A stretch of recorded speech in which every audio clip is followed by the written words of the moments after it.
किसी समय की बात है, एक बहुत ही दूर और रहस्यमयी देश में, जहां आसमान नीला नहीं बल्कि इंद्रधनुषी रंगों से भरा लगता था, जहां पहाड़ों की ऊंची चोटियां बादलों को ऐसे चूमती थी जैसे वे धरती और आकाश के बीच का पुल हों, और जहां नदियां सूरज की सुनहरी किरणों में इस तरह चमकती थी जैसे बहते हुए रत्न हों।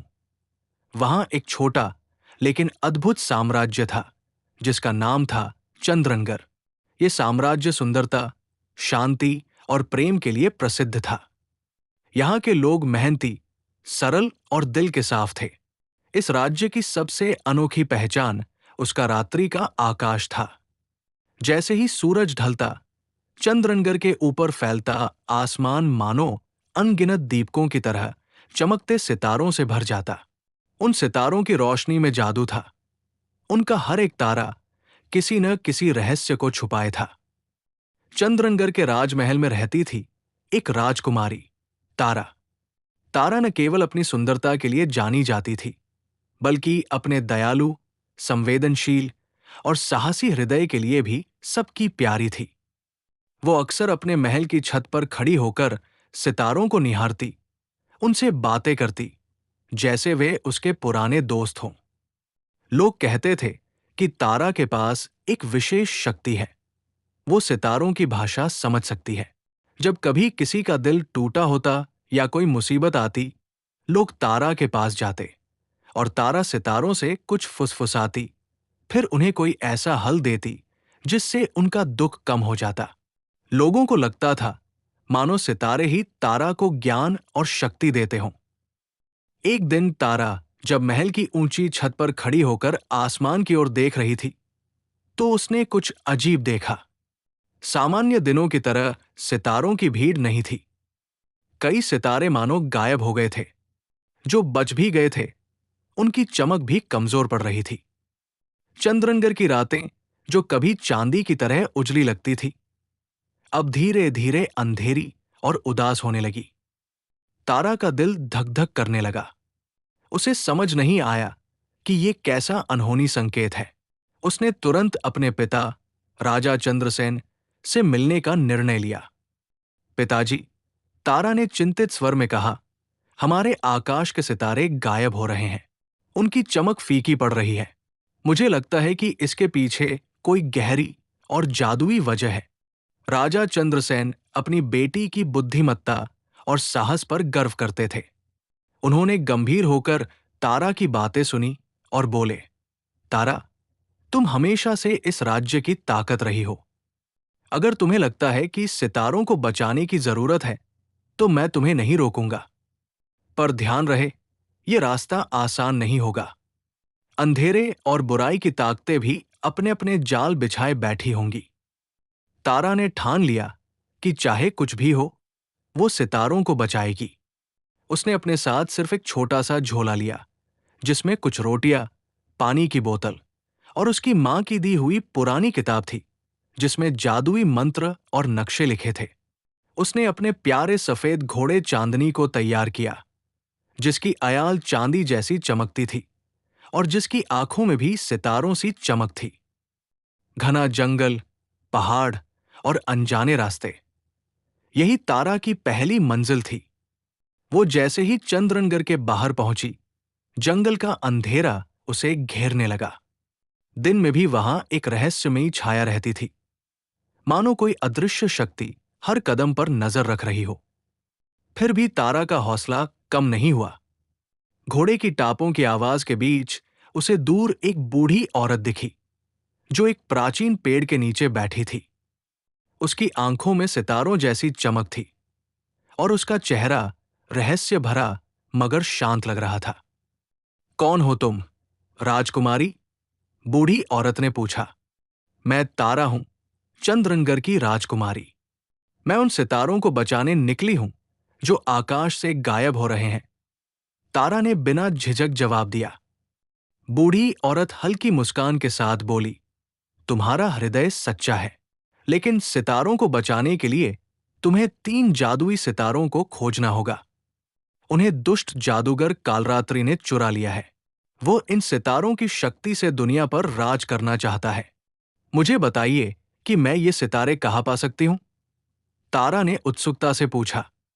बूढ़ी औरत ने अपनी झोली से एक पुराना नक्शा निकाला और बोली, पहला सितारा हिमालय की सबसे ऊंची चोटी पर छुपा है, दूसरा समुद्र की गहराइयों में और तीसरा रेगिस्तान के बीचों बीच एक प्राचीन मंदिर में।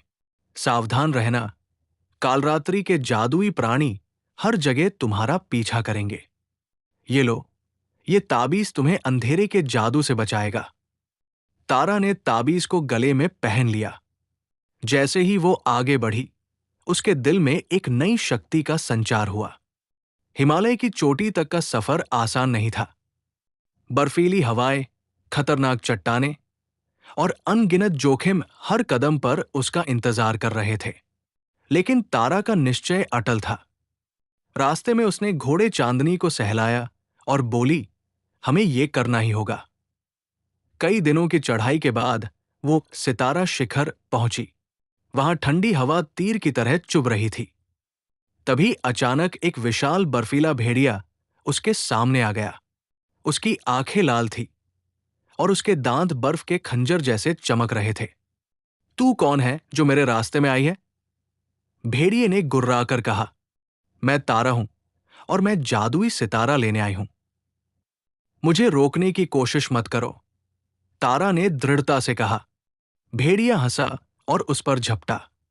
लेकिन तारा ने अपनी मां की किताब से सीखा मंत्र याद किया। उसने ताबीज को पकड़ा और पढ़ा, प्रकाशमयी सूर्यस्य रक्षा करोति सर्वदा। ताबीज से एक चमकदार रोशनी निकली, जिसने भेड़िए को घेर लिया और वो अंधेरे में विलीन हो गया। गुफा के भीतर उसे पहला सितारा मिला, प्रकाश का सितारा। वो हीरे की तरह चमक रहा था। तारा ने जैसे ही उसे छुआ, उसने मधुर स्वर में कहा, मुझे बचाने के लिए धन्यवाद, तारा। लेकिन अभी तुम्हारी यात्रा पूरी नहीं हुई है। तारा ने उसे अपने झोले में रखा और अगले गंतव्य की ओर निकल पड़ी। दूसरा सितारा अनंत सागर की गहराइयों में था। तारा मछुआरों के एक छोटे से गांव में पहुंची, जहां समुद्र की लहरें गूंजती थी। वहां एक बूढ़ा मछुआरा मिला, जिसने उसे एक जादुई नाव दी। ये नाव तुम्हें समुद्र की तलहटी तक ले जाएगी। लेकिन वहां कालरात्रि का समुद्री राक्षस है, उसने चेतावनी दी। तारा ने साहस के साथ नाव ली और समुद्र में उतरी। जैसे जैसे वो गहराई में जाती, लहरें उफान मारने लगी। अचानक पानी से एक विशाल समुद्री राक्षस निकला, जिसके दांत तलवार जैसे थे और आंखें क्रोध से जल रही थी। तूने मेरे मालिक कालरात्रि को चुनौती दी है, उसने गर्जना की। तारा ने अपनी किताब खोली और पढ़ा, जलस्य शक्ति शांतिम देहि। समुद्र शांत हो गया और राक्षस एक छोटी मछली में बदल गया। तारा ने गहराई में गोता लगाया और वहां दूसरा सितारा पाया, शांति का सितारा, जो नीली रोशनी बिखेर रहा था। तुमने मुझे आजाद किया, तारा, सितारे ने कहा। अब तीसरा सितारा तुम्हारा इंतजार कर रहा है। आखिरी पड़ाव था रेगिस्तान।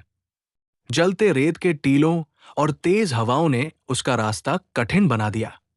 कई दिन और रातों के बाद वो उस प्राचीन मंदिर तक पहुंची, जिसके दरवाजे पर एक पहेली लिखी थी। वो क्या है जो न दिन में दिखता है, न रात में छिपता है, और जो हर दिल में बसता है? तारा ने कुछ पल सोचा और बोली, हौसला। दरवाजा तुरंत खुल गया। अंदर कालरात्रि खड़ा था। उसकी आंखें अंगारों जैसी थी और हाथ में तीसरा सितारा था। तूने मेरे सितारे चुराए, राजकुमारी। अब मैं तुझे नहीं छोड़ूंगा, उसने जादुई हमला किया। तारा ने ताबीज को पकड़ा और तीनों सितारों की शक्ति को एक साथ बुलाया। प्रकाश, शांति और हौसला, मेरे साथ हो। तीनों सितारों की रोशनी ने मिलकर एक प्रचंड शक्ति बनाई, जिसने कालरात्रि को राख कर दिया। तारा ने तीनों सितारों को आकाश में लौटा दिया। चंद्रनगर की रातें फिर से चमक उठीं। लोग तारा की बहादुरी की कहानियां गाने लगे। सितारों ने तारा से कहा, तुमने न केवल हमें बचाया, बल्कि दुनिया को दिखाया कि सच्चा हौसला और प्रेम हर जादू से बड़ा होता है। तारा अपने महल लौटी, लेकिन उसका दिल अब भी सितारों के साथ था। हर रात वो छत पर जाती और सितारों से बात करती। अब जब भी कोई बच्चा आसमान की ओर देखता, उसे तारा की कहानी याद आती। एक राजकुमारी जिसने आकाश के सितारों को वापस ला दिया और दुनिया को साहस, प्रेम और शांति का रास्ता दिखाया। ऐसी ही कहानी सुनने के लिए चैनल सब्सक्राइब करें।